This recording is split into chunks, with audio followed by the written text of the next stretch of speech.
situation. So with that in mind, I had to put in a slide about just the relationship between the West and the rest.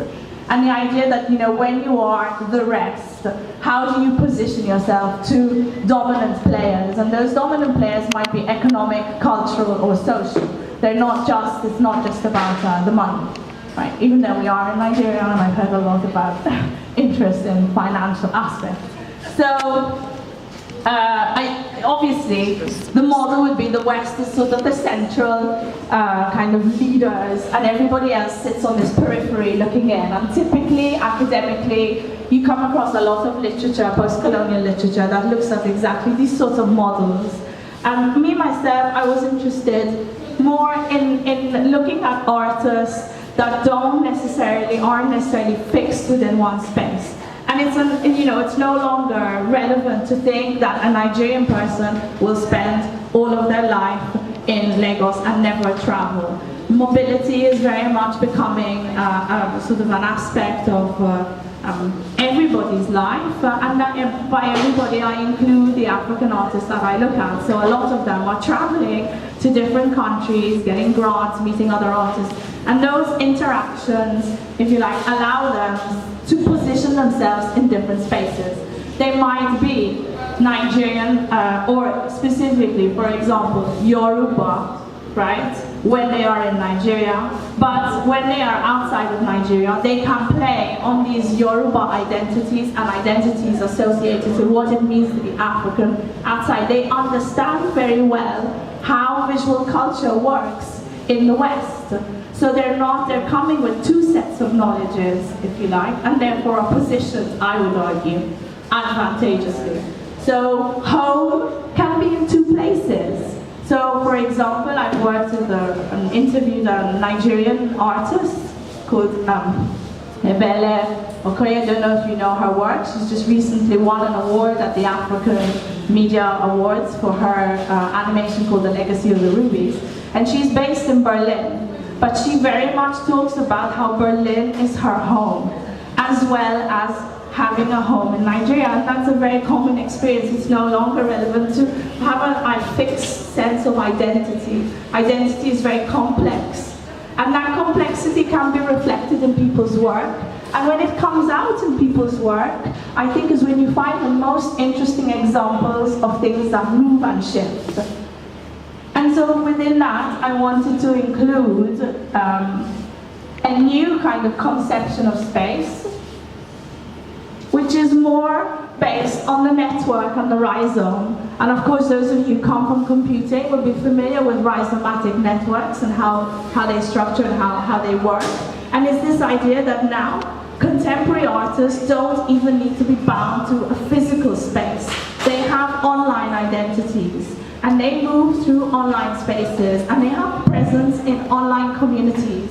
And they can use identity differently depending on who they're talking to, right? So for example, using the same example of Ebele has 3 Facebook profiles where she presents herself differently to different audiences.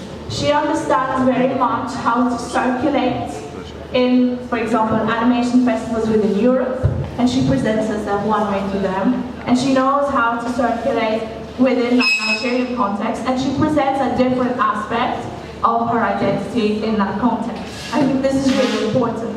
And I would argue that so many young people now have much more of a digital presence and digital mobility, and that is so much part of the discussion. Okay, so I'm interested in this idea of the exotic. And the exotic is a loaded word because typically, of course, it's associated with, for example, colonialism, the West coming into Africa, pilfering the arts, and representing objects that belong to spaces within different African countries in a museum in the British Museum in London. And now all of a sudden you're looking at, for example, masks that should have a function within a masquerade, and they're sitting on a plinth, and they don't move, and they don't look like anything that it would look like if you had to see it being used within, for example, a masquerade, right? So it has a very different representation.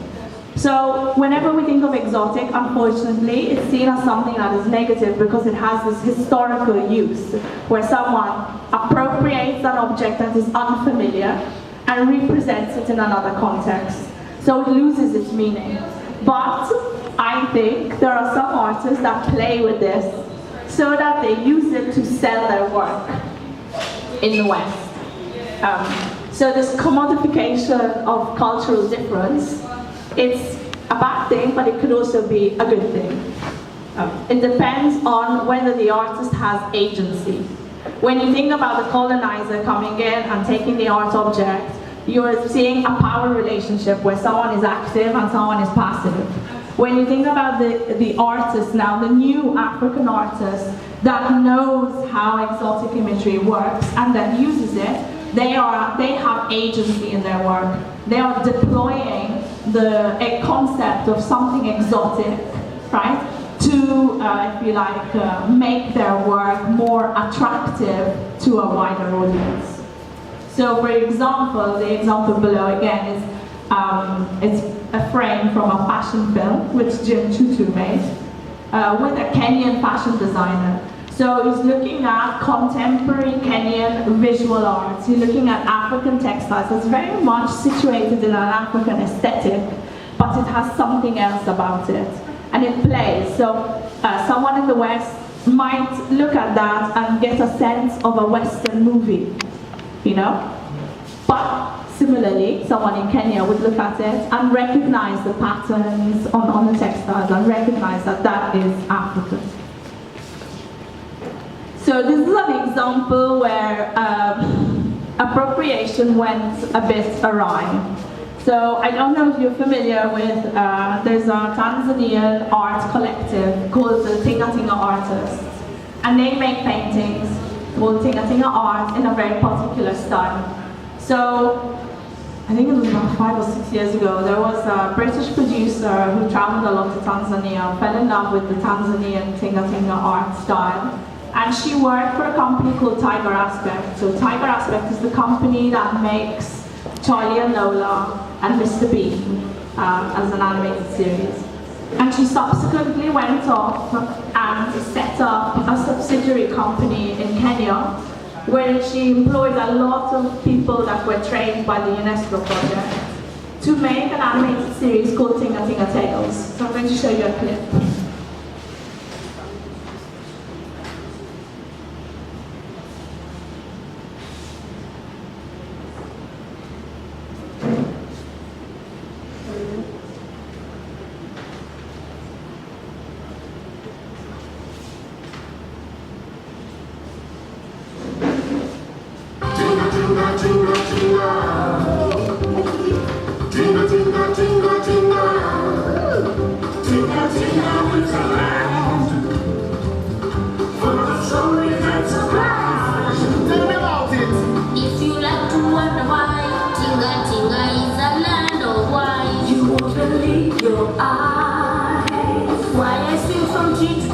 One more trunk is long. Why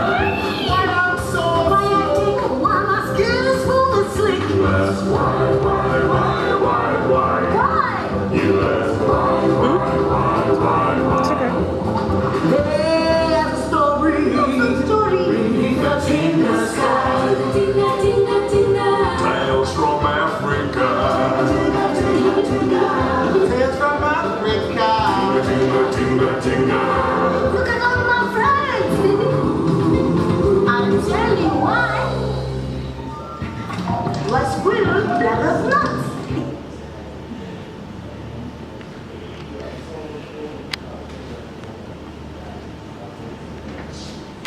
Okay, so that gives you a sort of idea of the type of animations. In every episode, it's why the tortoise has a broken shell, why the hyena laughs, etc., etc. It's all based on, loosely based on African, and I use that term in inverted stories.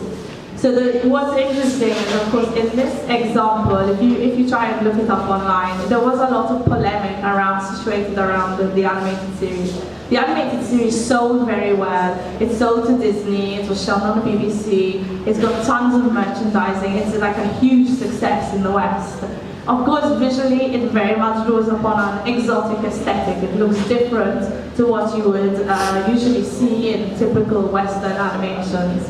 The narratives are different, they're unusual as well.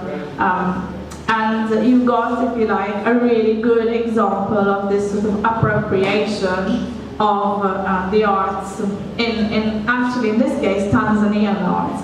So there was an interesting kind of problem that arose. When the animated series went out, the artists that made the paintings had released the rights to the company so that they could use the painting, design aspects from these paintings to make their animated series. The company came at it as they would do in a transnational context by looking at transnational co-productions. The artists come from a different context, where as artists, you own that one image, but you don't own all of the design, right? So